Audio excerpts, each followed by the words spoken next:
கரூர் வாங்கலில் பெண் குழந்தைகள் மீதான பாலியல் வன்கொடுமைக்கு எதிரான விழிப்புணர்வு நாடகம் செவ்வாய்க்கிழமை இரவு நடைபெற்றது.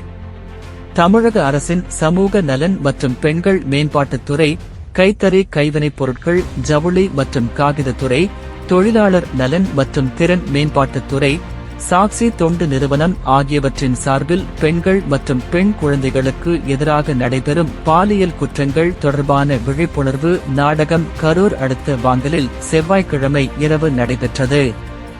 விழிப்புணர்வு நாடகத்திற்கு தொண்டு நிறுவன இயக்குனர் திருமதி சுவேதா தலைமை வகித்தார். திட்ட மேலாளர் திரு எஸ். ஜெரால்டு வரவேற்றார். குழந்தைகள் நலக்குழு தலைவர் மணிமொழி ராஜேந்திரன், நிர்வாகிகள் லோகநாதன், சிவா, ஜாஸ்மின் ஆகியோர் முன்னிலை வகித்தனர். விழிப்புணர்வு நாடகத்தை கரூர் மாவட்ட சமூக நல அலுவலர் திருமதி சுவாதி மற்றும் குழந்தைகள் பாதுகாப்பு அலுவலர் திருமதி எஸ்.பி. பிரியா ஆகியோர் துவக்கி வைத்து பேசினர்.